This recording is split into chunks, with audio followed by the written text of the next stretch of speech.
while we're talking about the mathematical characteristics of the continuous distribution function, it's interesting to think in terms of the cumulative distribution function for a continuous response function, and we see that on our next chart here. At the bottom of this chart, you see our friend the density function f of y, and it's skewed to the right.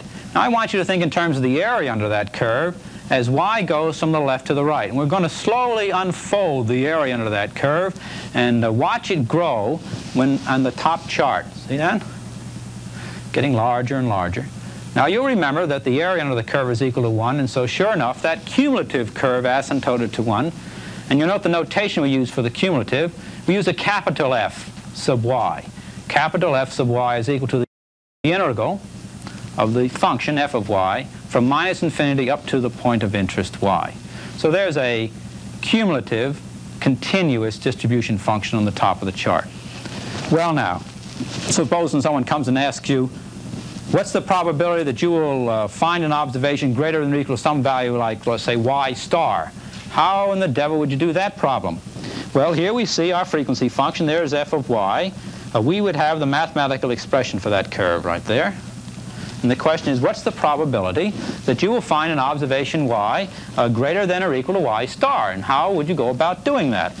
Well, really, that's not difficult at all. What we'd ask you to do in that case is to take the function f of y and integrate it from y star all the way out to plus infinity, or however far out y star y, in fact, was defined. So the probability that you'll see an observation y greater than or equal to some particular value is locked into the area associated with that particular value and all other values within a region identified by the question that's being raised. Well, here's an expression f of y. It's a mathematical expression, in fact, which gives me every value, every ordinate here for any particular value of y that I'd like to mention. Now, I'd prefer to talk about f of y in somewhat simpler terms, and so let's go over to a model of that frequency function. And we see one here on the desk. Here's the frequency function.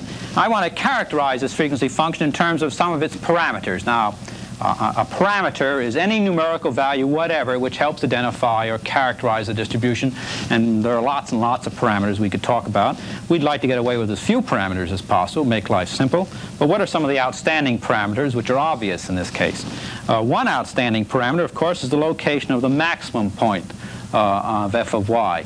What value of y gives the maximum ordinate? That's called the mode of the distribution. And there we see the mode of this particular probability density function. Another interesting parameter of the distribution would be the location on the y-axis, which divvies up the area under the curve 50-50. In other words, what point on the y-axis leaves half of the area under this side and half on the other. That's called the median. You all recall that the median is the green sward down the middle of the highway. Well, there's the median of this distribution of observations. There are just many observations to the left of that point as there are to the right. Now, those are two famous characteristics or parameters of a distribution, but the statisticians and mathematicians like to characterize their distributions in terms of moments. And so let's talk for the moment about the first moment of this distribution. What in the devil is the first moment? Well, if I can keep the distribution from falling this way, let's try to find the place where it balances. It won't balance there, and it sure the devil doesn't balance there, but it will balance there, particularly if I support it. There you go. That's the first moment of the distribution. And to illustrate the first moment, I'll just pull it off here. And you'll notice that the statisticians give the first moment a name.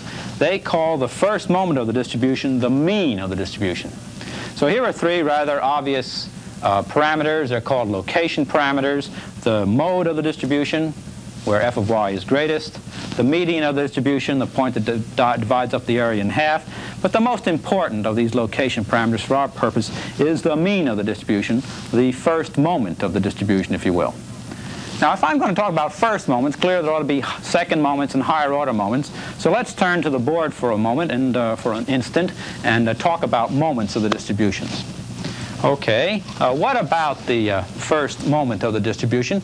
If I gave you a mathematical expression f of y and asked you to determine the first moment, how would you proceed? Well, really that's quite easy. You would perform this integration. you'd take the y's, you'd multiply them by their frequency, and you would integrate them or sum them over the range for which the y's are valid or defined. And if you were to perform that mathematical operation, get that definite integral evaluated, you'd come up with a specific value which we're going to call eta, the mean of the distribution.